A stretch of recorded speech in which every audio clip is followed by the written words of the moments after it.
So hello, everybody. Thank you all for coming to participate this afternoon in a special faculty panel discussion called Creating Community, Making Martin Luther King Jr.'s Dream a Present-Day Reality.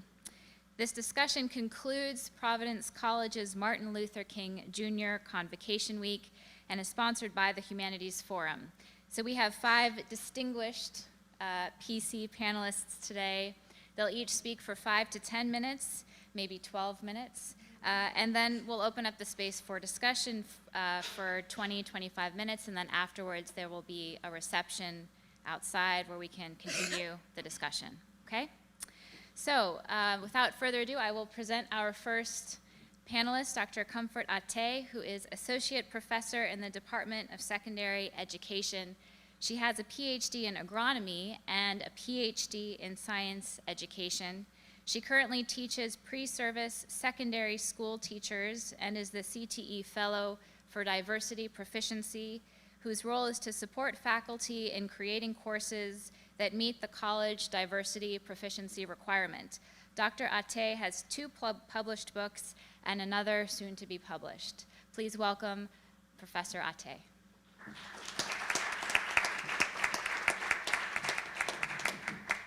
Thank you, and welcome again. I go straight to my presentation because it might take the 12 minutes.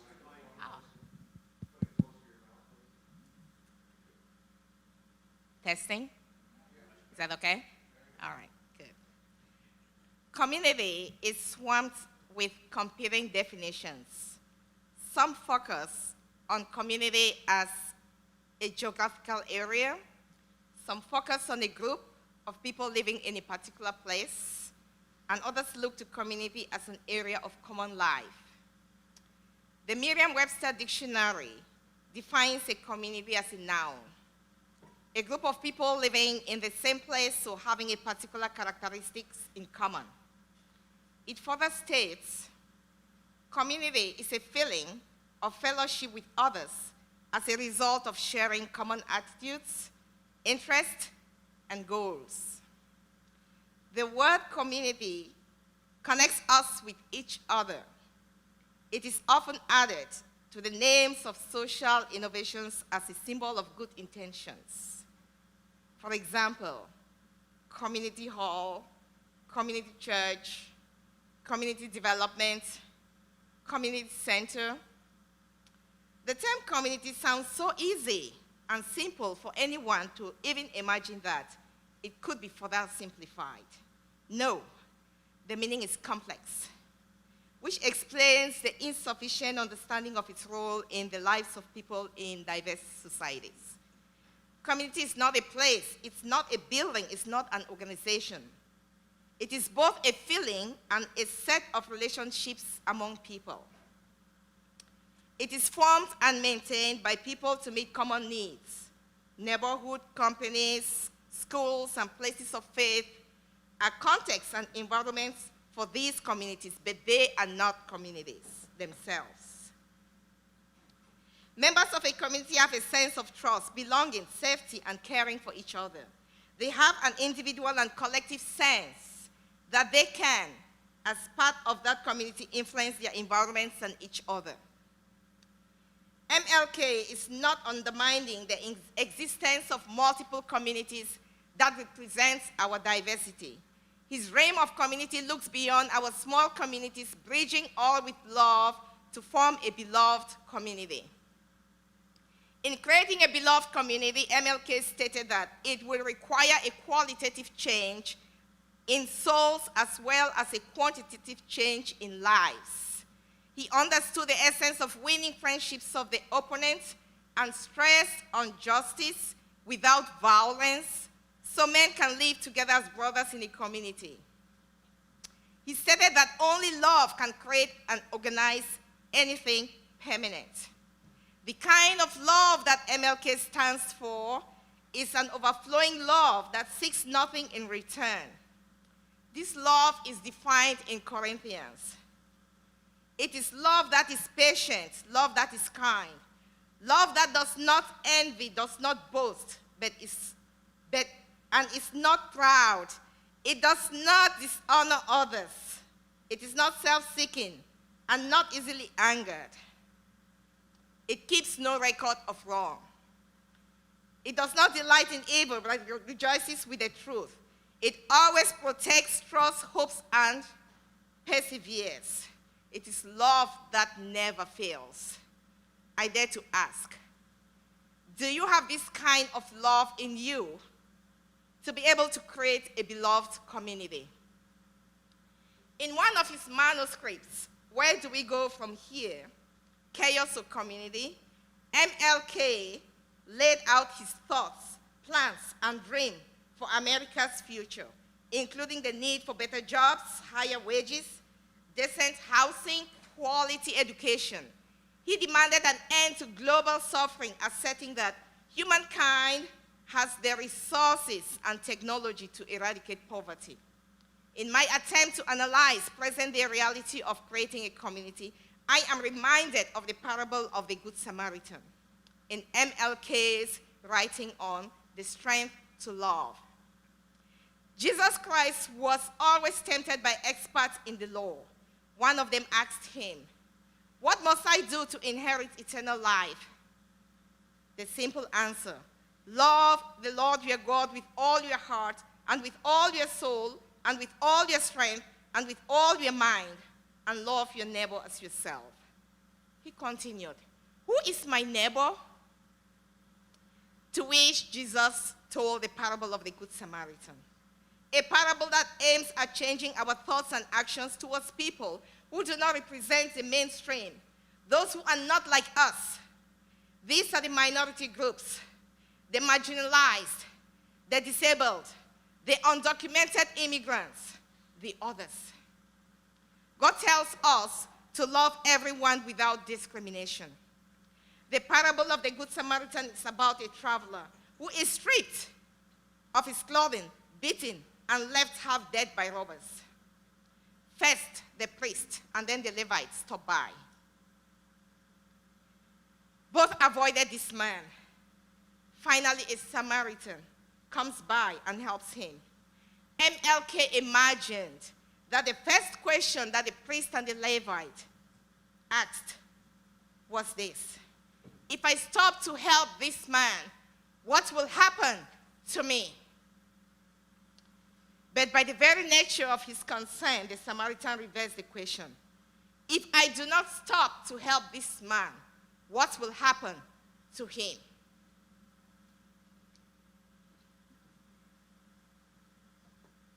The Samaritan, on the other hand, is culturally different from the robbed man, yet he gave him the assistance. Who do you represent in this parable? According to this parable, love has no boundary, and anyone who has been beaten half dead and in need for assistance in your neighbor is your neighbor. This calls for pity from our deepest soul due to an emotion that we cannot control. It was the beginning of the school year, and an international graduate student got her son enrolled in an elementary school. This 5-year-old had just arrived from Africa in time for kindergarten. What a new and exciting experience for mom and son. At the end of the school day, the mom rushed to school as she was eager to hear his son's experience. He described what he had had for lunch. "Mom, I ate something that looks like a tree." Her mom chuckled and told him that what he ate was called broccoli. She continued to ask his son because she wanted to learn more about his experience. The little boy dropped his chin to his chest, and with a quiet voice, he said, "Mom, I wish I was white." As an African woman, I can only imagine the shock that went through this woman as she snapped, "What?" No, this was not coming from her 5-year-old boy. The first day of school, that was supposed to be an exciting experience. She quickly picked up courage as she looked into his eyes and painfully held back the tears in her own eyes. why do you want to be white? Her son looked into her eyes and said, because all the kids would not play with me. They say I am black. My next story is about a girl who was born in the United States by immigrant parents from Africa. At birth, she was given a special name, African name, Ngum, which embodied her grandmother, whose name was Ngum, and the situation during her birth that besieged her to flee from evil, represented by Free. Can you all just call that name? Ngum. How difficult was that? Anyways, microaggressions in the form of micro-insults kicked in as Ngum's classmates in high school made fun of her name. She was beaten half dead by micro-insults, and like the Jews in the parable of the Good Samaritan, needed help. Unlike the Jew was assisted by the Good Samaritan, Ngum managed to pull up herself by her own bootstrap by adopting an alias, an American name, Adriana, which she thought her classmates or schoolmates could connect to. She lost something in doing that, the beautiful African name, with so much meaning that her parents bestowed her at birth. These two stories, among others, contribute to my position on present-day community, alluded by MLK's vision. Little black boys and girls holding hands with little white boys and girls. Little black boys giving up their names so as to be able to hold hands. Little black girls giving up their names to be able to hold hands. Where is the beloved community envisioned in MLK's dream?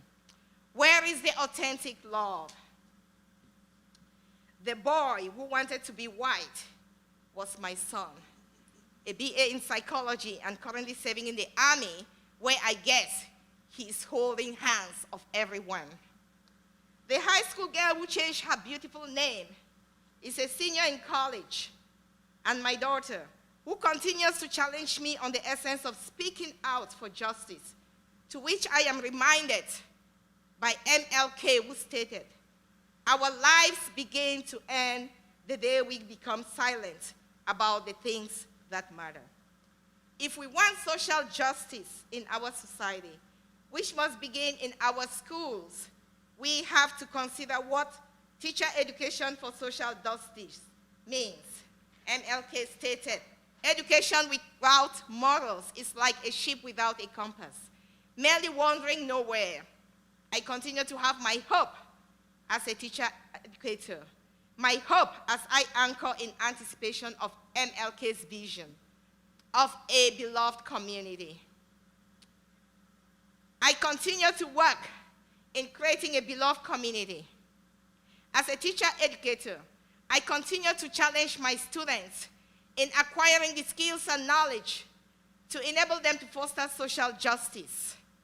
What is your contribution towards a beloved community? Thank you.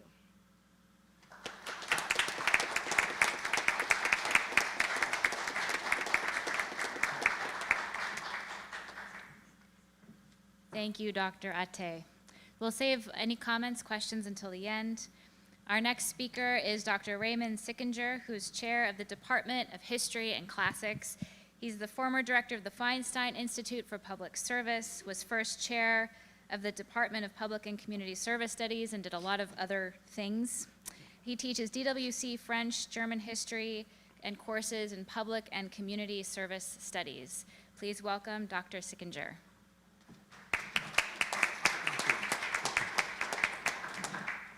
It might seem odd to say that I am what I am today because of Martin Luther King, but I'm going to demonstrate that in my comments, I hope. It's very interesting. August 28th of 1963 was the I Have a Dream speech. I was 14 years old at the time. There are times I'd like to go back to that, and there are times I'm glad I'm not back at that period in my life. But I was 14 years old. And I heard this vision of Martin Luther King.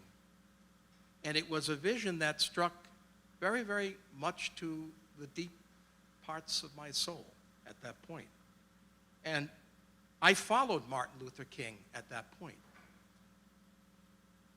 And I was particularly taken in 1968, 67, 68, because Martin Luther King's message began to turn much more directly to very real problems, problems that we still face today.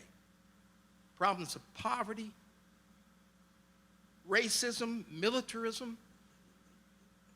These were obstacles to the beloved community, and it resonated with me. I was in college at that point. I was here at Providence College. And it really resonated with me, so much so that I began to think about what can I do to try to change things. And one of the things I became involved in at that point because of Martin Luther King was the Vietnam War protest. I actually went to Washington, D.C. with 5 other students, and Dr. Pat McKay, whom some of you saw yesterday, received the award because of his involvement 50 years ago with starting the MLK Scholarship Program. He brought the 5 of us there in order to meet with congressmen, to voice our concerns. And one of the reasons I became involved in that is because Martin Luther King said, we were privileged in college. And there were many young people, white and black, less privileged than us, that were being drafted because of this. And I had a friend, in fact, who died of Agent Orange. He didn't go to college. Absolutely fabulous guitarist. And I worked with him a number of times in music. And Danny Tugas passed away. And I realized what Martin Luther King was saying was absolutely true. It was that initial involvement because of MLK that led me also to think of a deeper commitment to social justice. And so I joined the Society of St. Vincent de Paul, one of the largest Catholic lay organizations that helps those in need throughout the world. It's not just in the United States. Currently, we're in 153 countries worldwide.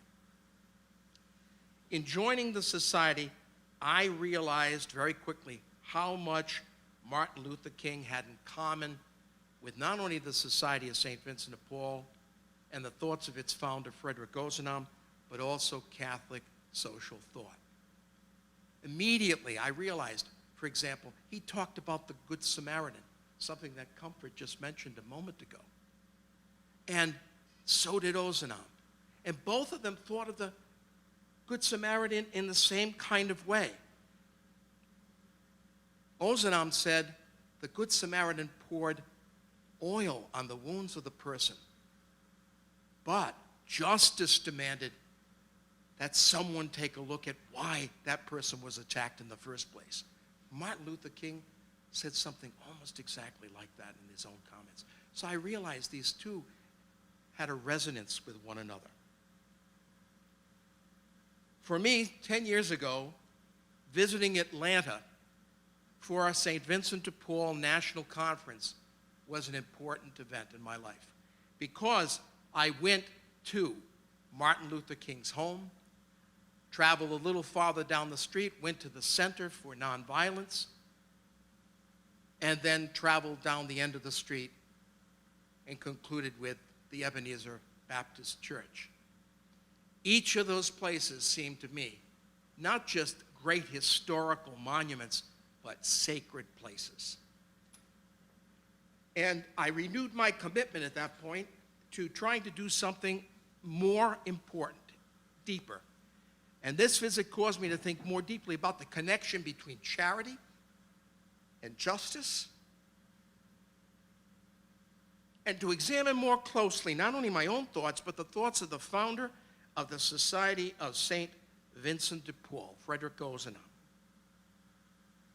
It got me increasingly interested in the idea of systemic change, where Martin Luther King was moving in 1968, realizing that it wasn't just a matter of charity, there was a matter of changing the systems that were in place that kept people down, that kept people in poverty, that kept people in inferior positions. And so for the past 8 years, I've been increasingly involved in systemic change efforts sponsored by the worldwide Vincentian family. I've been involved, for example, with reviewing and giving microfinance loans to people in Haiti who have done enormously wonderful things with those loans.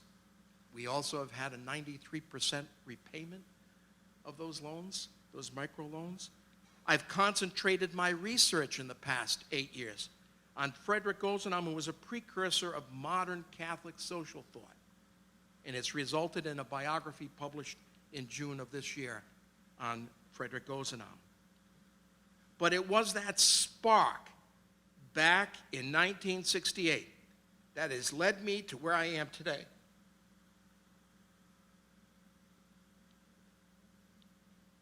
Both in my life and as a member of the society and as a researcher.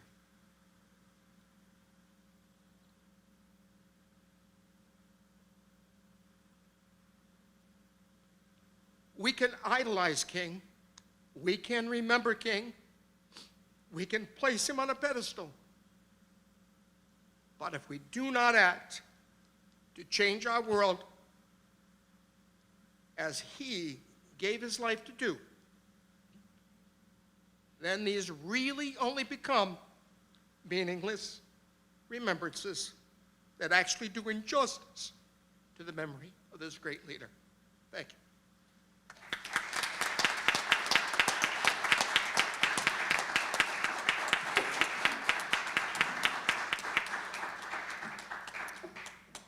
Thank you, Dr. Sickinger. Our next speaker is Father Joseph Guido, who is Senior Staff Psychologist with the Personal Counseling Center and Assistant Professor in the Department of Psychology. He's interested in contemporary psychoanalytic and psychodynamic therapy, the psychology of trauma, and the role that religion and spirituality can play in coping with adverse experience. Please welcome Father Guido.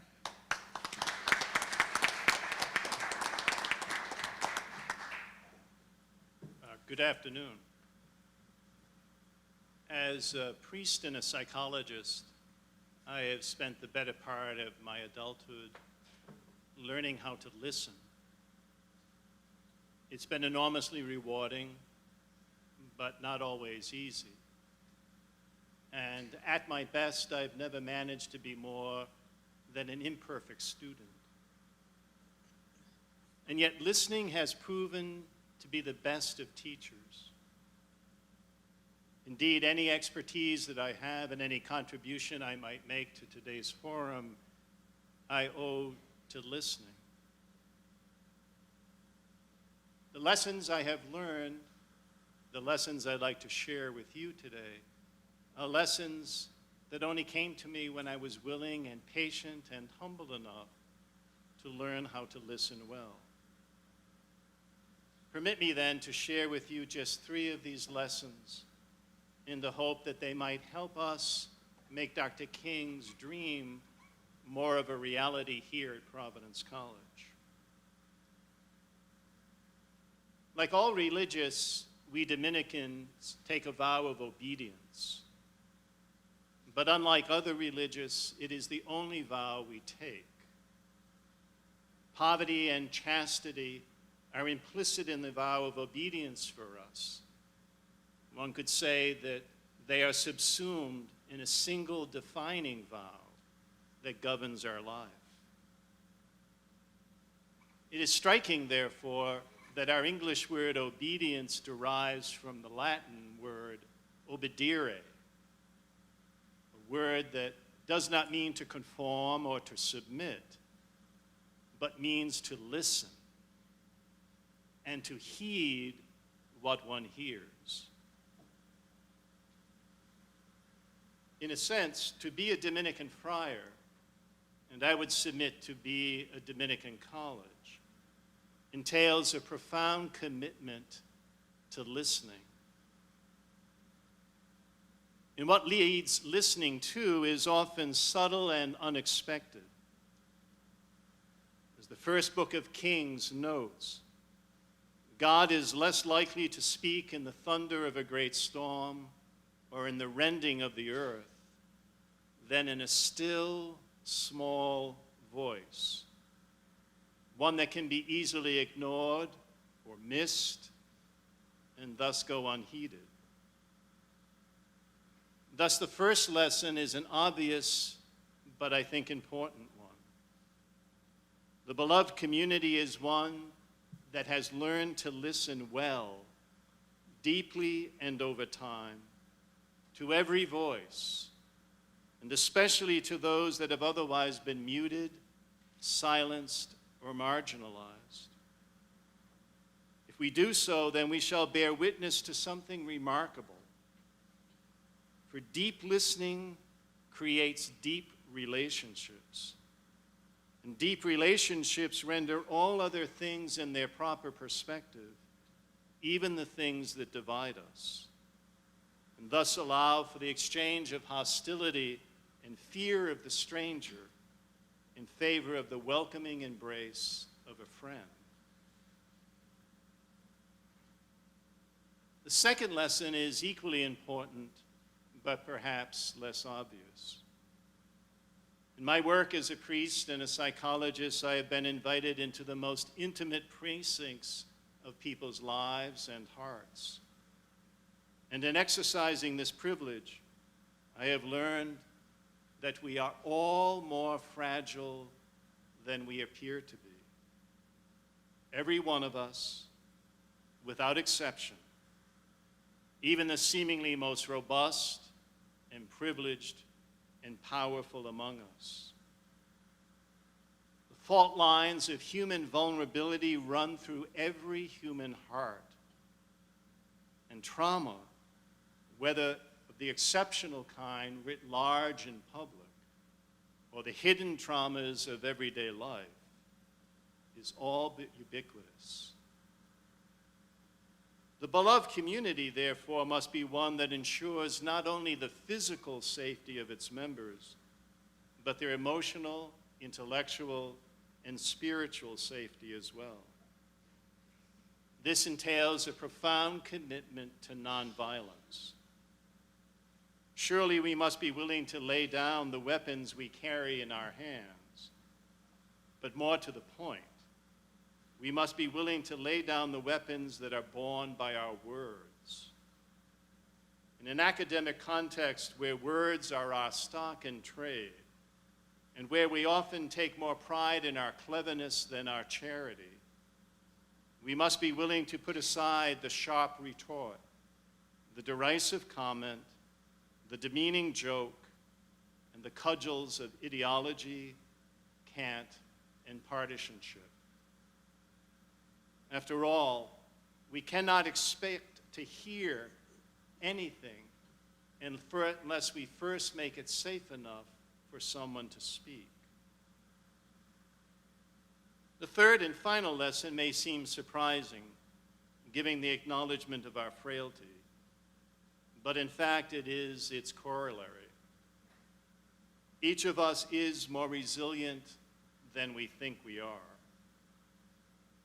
One of the great privileges of the work that I do is to see people who have been battered and bruised and who felt tempted to succumb defy the odds. They rise, stand, and find their voice, claim their rightful place, and go on to affect lives of dignity, meaning, and purpose. Nearly always, it is because they have had the courage to face and speak a difficult truth. It is indeed true, as the gospel says, the truth can set you free. The beloved community, therefore, is one that is not afraid of the truth. Painful it may be to hear, disturbing and upsetting perhaps, certainly challenging. But the bracing quality of the truth, whether the truth of individual lives or that of races and ethnicities, or of marginalized peoples and groups, is an impetus to change and grow in needed directions. So too is the truth of faith. For it was not a secular calculus that inspired Dr. King's dream of the beloved community, but rather his deep Christian faith. And so it should be with us. If our aim is to make the beloved community a reality at Providence College, it should be because we are Catholic and Dominican, not in spite of it. One where all God's children are welcome and have intrinsic worth and dignity, and where the truth of the gospel challenges us all without exception. For our work is not yet done, and we remain pilgrims still. Sinners all, limited and imperfect, each of us, yet chosen beforehand to do the work until such time at journey's end, when we can rest, content that we have done the best we could, and when the beloved community of this good earth gives way to the peaceable kingdom of eternity. Thank you.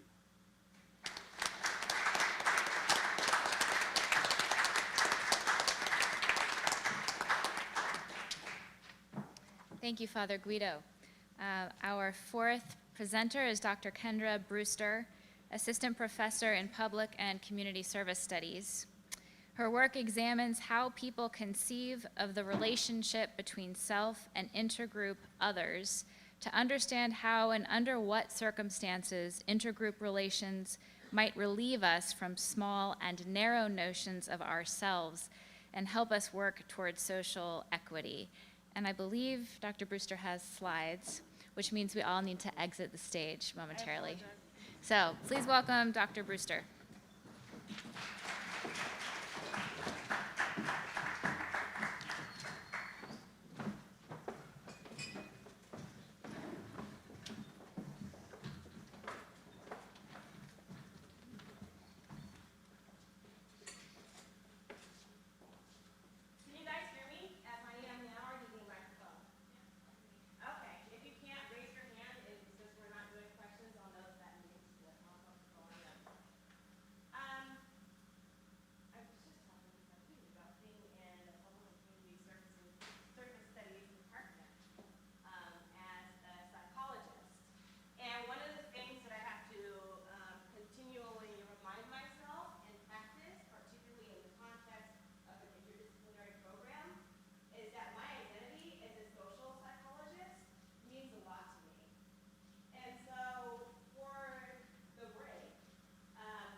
On the other hand, we also can't just focus on Negro America if our problem is racism. We also have to focus on white America. He suggests white America is likewise poisoned by racism, but in a different way. Poisoned by racism and by the manifestation of the denial of racism, the resistance to structural change, and the capacity to problematize people who are marginalized rather than the structures and the systems that marginalize them. So look, he does something really interesting here, and I hope that you can see it in the way that the shape is. Racism is poison. We're the same, right? Racism affects different people, differently positioned people in different ways, right? And then at the end, he comes back to this larger we, the we that is the collective of the United States society, suggesting we are all psychologically and socially imprisoned. That is a quote from the APA speech. Now, if we think about what do you do? You know, and of course, in the context of the speech he's giving to the APA, and in the context of the question being, well, what are we supposed to do as psychologists? He starts to answer the question in a really interesting way, both explicitly and implicitly. He says, so psychologists, or social scientists rather, should have told us that after 350 years of slavery, that we just couldn't have some, tentative legislation be a regional solution and not have a lot of unrest. Psychologists should have stepped in at that point. It's cool, you guys get it, we're having this moment now. So he extends his answer through history, right? He goes on to say that psychologists should be able to explain to us the representations of depravity that are being projected on the bodies of the marginalized and what that means. At the same time, social scientists should be able to start to talk to us about some of the problematizing of people and structures. And last, because again, that's kind of in the present and kind of in the past. He says today we can look at policies that are rapidly disenfranchising the marginalized. Social scientists, why don't we look at that? That's today. We're talking about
reflection on your own actions, and also to shine a light through history so you're really contextualizing the relationships you have with intergroup others in the particular moment. I'm going to transition ever so shortly and as briefly as possible talk about the research that I was saying, that I was doing.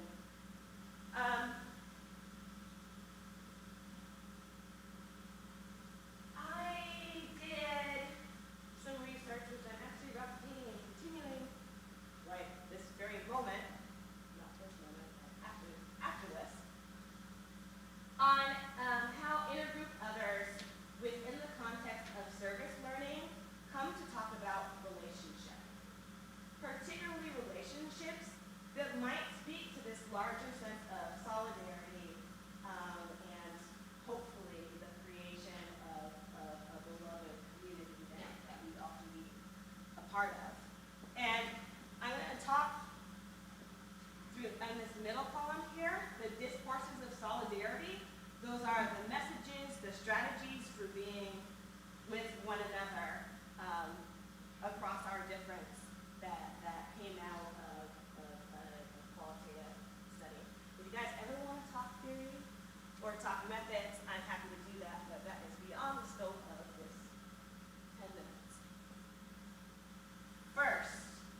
Okay, thanks, Dr. Brewster. Our last panelist is Dr. Saeed Mendoza. I'll wait for him to get up here. Assistant professor in the psychology department. Dr. Mendoza is a social psychologist whose area of expertise is intergroup bias. In particular, his research focuses on the implicit influence of racial and gender stereotypes on perception, attitudes, and behavior. Please welcome Dr. Mendoza.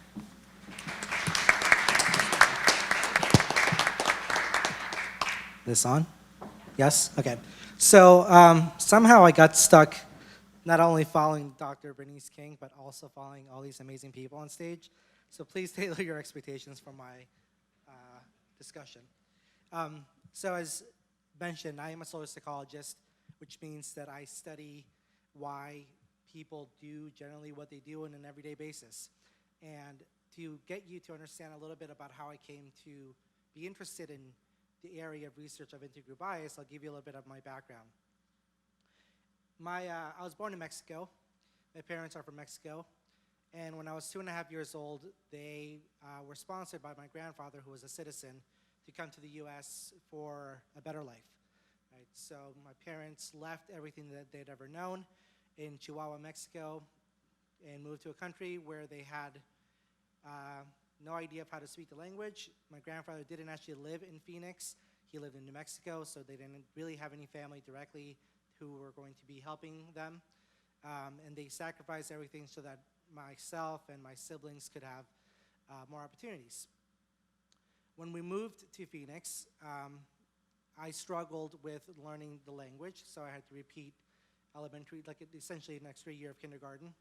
And I became friends with whom I was going to classes with. And it happened to be that my grandfather owned a house in the East Phoenix area of Arizona, which is primarily white and continues to be primarily white. And so I became friends with children there that shared my common interest. And my community members were people who liked sports like I did, who liked doing well in the classroom like I did. And it wasn't until middle school that my idea of who I was in terms of my racial identity was challenged. And it wasn't necessarily challenged by my primarily white peers. It was actually challenged by a new wave of Mexican immigrants who had come in as teenagers and certainly did not know the language as well as I had, because at that point I was fully educated in the US now. And so my primary group of friends were in fact white, because that's the geographic location, geographic makeup of the location. And they saw me as some sort of racial sellout. They saw me, these assumptions of me not being Mexican because my friends were not Mexican, or me not being Mexican because I didn't speak Spanish at school, or that I wasn't in ESL classes at that point. It was something that they struggled with their own sense of identity that was directed towards me in terms of what it meant to be Mexican. So that was kind of my first initial, challenge in terms of trying to understand how stereotypes can affect people's perceptions of you, because I had friends of mine who teased me about being Mexican, but accepted me for who I was because of our common interests. And now there was also Mexican students who went beyond the teasing, kind of bullied me because of the fact that I didn't represent what they thought a Mexican individual should be like. When I went to college, I went to college at Rice University in Houston, and my second week of classes as a sophomore is when 9/11 happened. And I remember that morning debating whether I was supposed to go to class or not, and I went to my social psychology class that morning, and I had an advisor who's become essentially like a second mother figure to me teach me about social psychology that semester. And one of the reasons why I became inspired to be a professor is because of the impact that she had in creating a community with her students. After 9/11 occurred, there was a lot of hatred, there was a lot of fear, there was a lot of unknown in terms of what was going on and what was going to happen between people. And one of the things that she taught me was to not go down that path of fear, and to try to understand why people are feeling that fear, and to also understand that our world was going to change from that point on. And so through her invitation to do research, and she conducts research on social stigmas, I became really invested in the scientific aspects of understanding intergroup biases and how they operate. When I went to graduate school, I continued that trend and started studying implicit biases in particular. And that's one of the things that I'm most focused on, and one of the things that I'm going to focus on today in terms of why implicit biases play a role in not creating communities. So my research focuses on understanding the cognitive, the motivational, the sociocultural factors that contribute to intergroup bias in our social world. And MLK's efforts in the civil rights movement have changed the way bias gets expressed in ways that have changed the way psychologists understand and research bias as well. You know, certainly we do see acts of explicit hatred, and these acts in some ways have seen a new bump recently. But a lot of the racism and sexism and any other ism that is against stigmatized individuals is occurring at at an implicit level that's often much more indirect. And so my goal in trying to talk about implicit biases is to make people aware that they exist, and also to get people to challenge themselves and think about the ways they're contributing to a biased community. One of the things that I teach in my classes, I teach social psychology, but this past semester I taught a class in stereotypes and prejudice, and it's a discussion-based seminar. And I was fortunate enough to have a group of students who have had me in previous classes, some of which would do research with me. But a lot of those students are the most egalitarian-minded individuals that I could probably ever come across. And yet they still felt over the course of the semester that the content and being forced to think about the ways in which they're not always egalitarian-minded challenged them and changed them, right? And so one of the things that I urge our community members of any skin color, of any gender identity, to reflect on is acknowledge that no matter how egalitarian-minded we might be, we're all susceptible to stereotyping effects, right? Stereotypes are simply a byproduct of the way our brain organizes information, and we are not bad people for being susceptible to those stereotyping effects. We just are flawed human beings, and we need to accept that in order for us to be able to really form a community that I would say is grounded in respect, which ultimately can come to be a beloved community.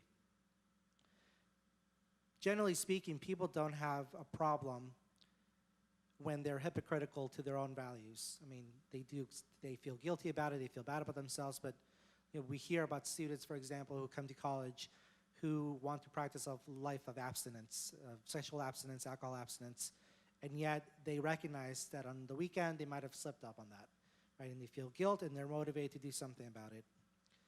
Yet, as soon as people feel that someone has accused them of being biased at some level, it's something that they cannot tolerate the idea of whatsoever, right? It shakes them to the core of who they think they are, and it's something they shut off and get defensive about.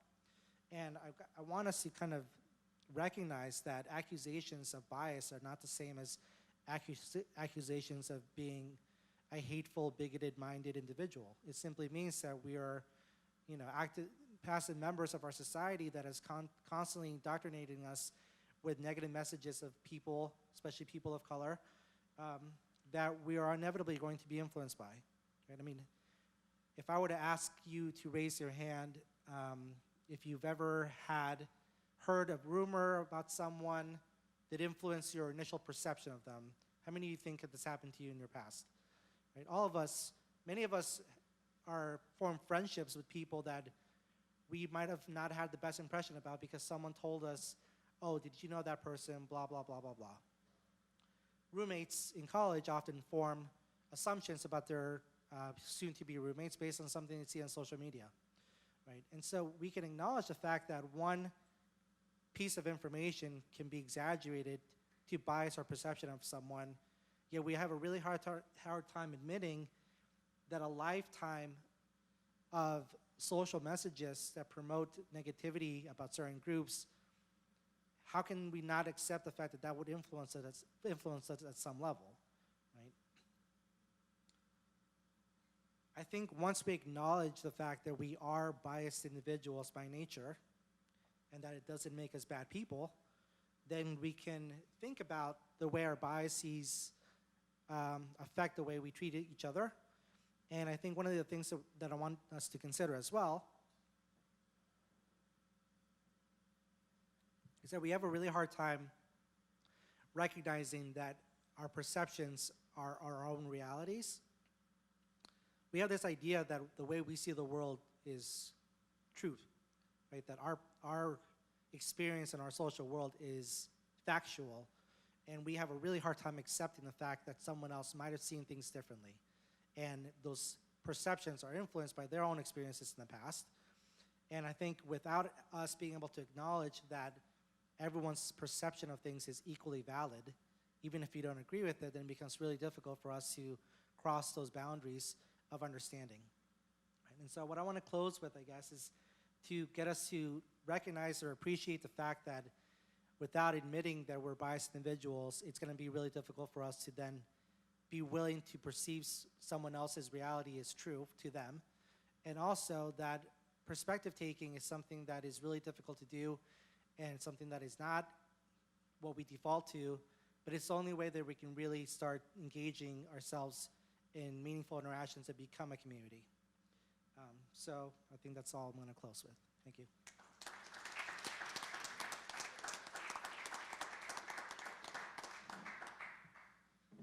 Okay, thank you very much, Dr. Mendoza. So now we'll open up the space for discussion, conversation, questions among all of you. I don't know that we have como se dice, this thing. So I think you can probably just speak loudly and we'll hear. So questions, comments? Yes.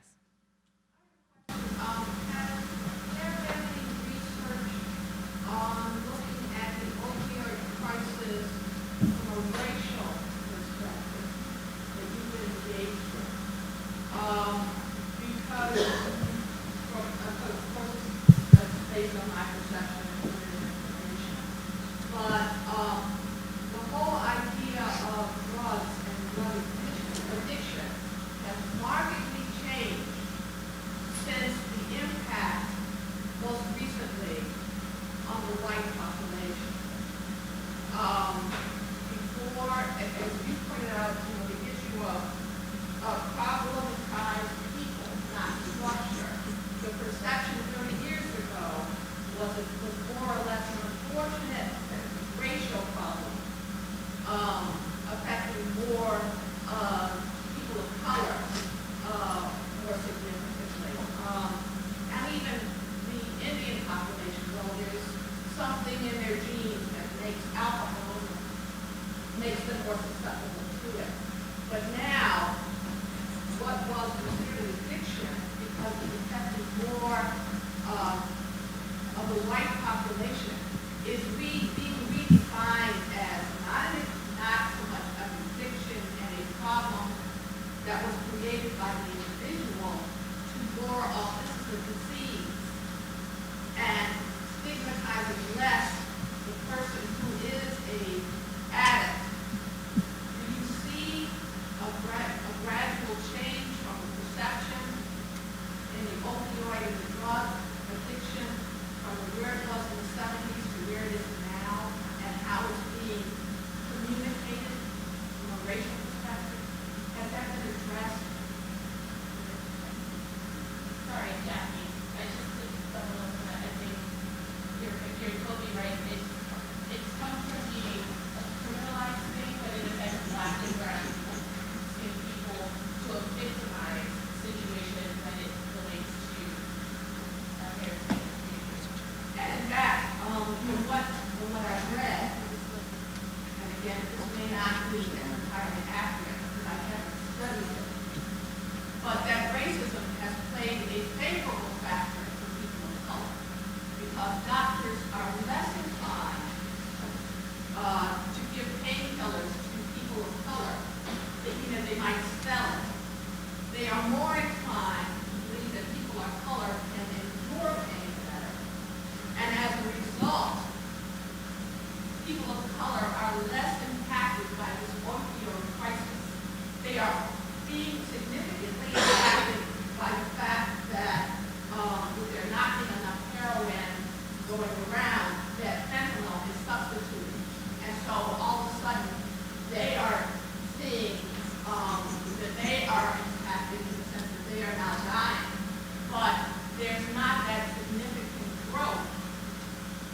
drug addiction among people of color.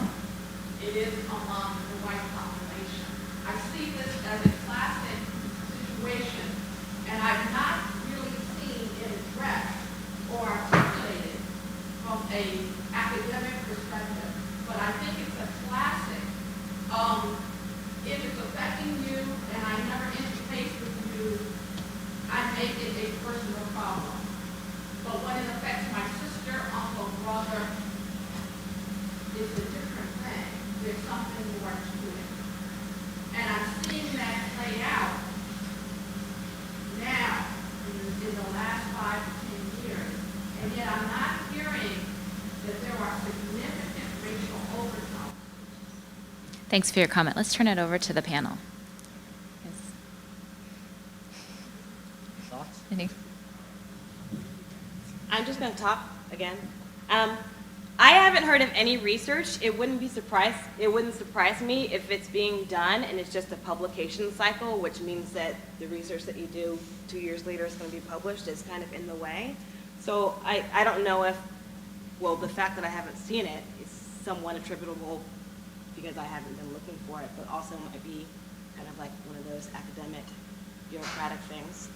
What I hear you saying, though, is kind of like in social psychology terms, it's like classic attribution error, where we're always willing to explain our own behavior in a way that thinks about context, but others' behavior, where we're more likely to think it's something dispositional, something wrong with them. And that meets ultimate attribution error, where it's not just about me and how I judge other people, but it's about how social groups are judged. I know that there is quite a bit of research on criminal sentencing and capital case sentencing and how they think about factors such as addiction, and in some cases with defendants of color mostly, they think about things like addiction and other life circumstances as aggravating factors, which would increase sentencing, or and for others, it's a mitigating factor. It's something that explains why they've done something. So I think the theoretical basis is certainly there. I wouldn't be surprised if people are actually doing the research and it just hasn't shown up in a journal.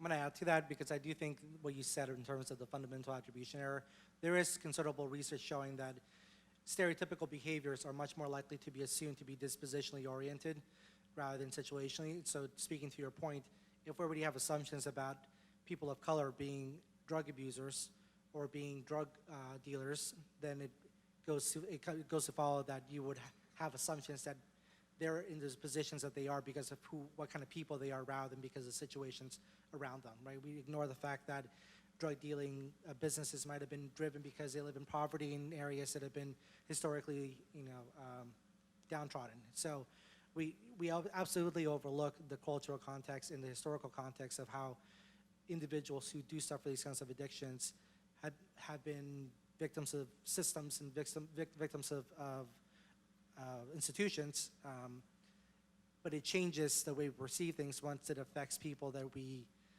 are more familiar with or we have more positive attributions about.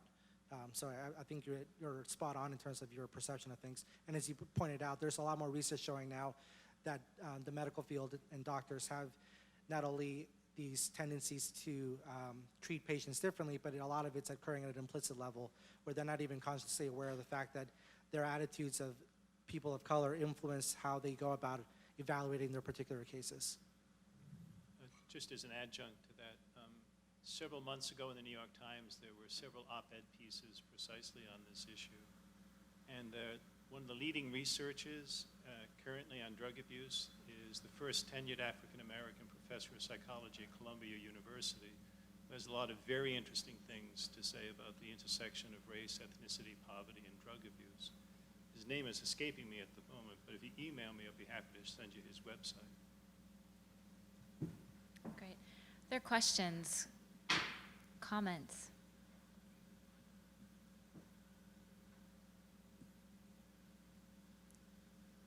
No? Any questions? Oh, yes. Comfort, I'd like to ask you, when you talk with students who've graduated and gone on to teaching in school, what are some of the ways that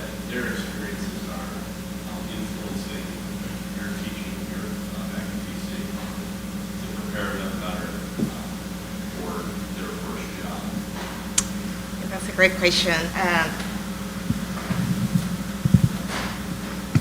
Currently, I have student teachers out in the field, and we had our first seminar on Wednesday, and they were all sharing different things, exciting things. They've been here for over 3 years, and this is the semester where they actually get to take over from their teachers and be teachers in their own terms.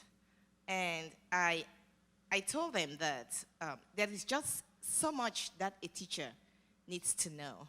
And a teacher needs to be a psychologist, a sociologist, a medical doctor, a father, a mother, and just so much.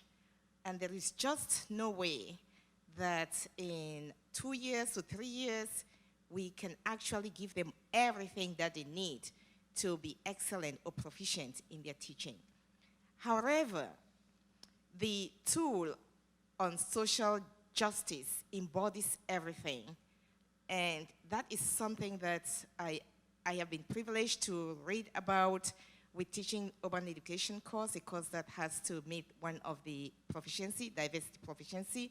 It pushed me to read so much about marginalization, about what is happening, and with my background in assessment, and I like what Father said here, the idea of listening, and not only listening, but looking, observing, eliciting. And as I teach my students assessments, I enforce in them the importance of actually observing your students and trying to understand where they come from before you make any judgment. Talk about classroom management. You see a student who is sitting there not doing work, or just sleeping, or talking, or being assaulting. You do not just take immediate action. You have to ask yourself, why is that student behaving the way he or she is behaving? And that is what brings the important tool of love. A teacher, I told them, you need to love all your students. And it's something that I expect that all faculty members are doing here. You just cannot take anything that a student does to you personal. If you cannot love your students, then you should not be in that field. And then if you take the case of K-12 or high school, the students that I'm preparing my students for, middle school, high school, that is where you get the challenges. Students who would talk out to you, who would push your button and do everything to make you behave. And we have seen that so much in the news, where we see teachers acting up, we see teachers talking back to students, we even see vice principals holding down, choking down students. It is a no-no. Because if you have love for your students, if you are committed to teaching and you know that all your students can succeed, they are able to be successful, then you need to be there for them. You need to find out how you need to get to them. And that is not something that I can say here, because students are different, where they come from, their backgrounds and everything, and that is a challenge. Teaching is not an easy job. If anyone sits here and thinks that teaching is easy, I tell you no, then you are not doing what is teaching, because teaching takes a lot. A lot.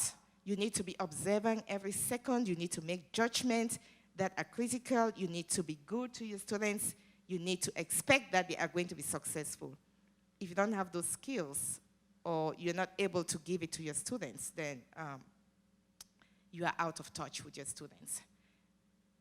Again, that was such a broad question, and every day I tell myself, I challenge myself, what is it that my students need to be the exemplary teacher out there? What is it that my students need to be that teacher in the classroom who is going to help students, who is going to help pick up students who are half-beaten in different ways in the classroom? You have to be that teacher. All right. I think we'll go ahead and end with that particular comment. So thank you all for being part of this discussion. Thank you all to our panelists for being part of this conversation.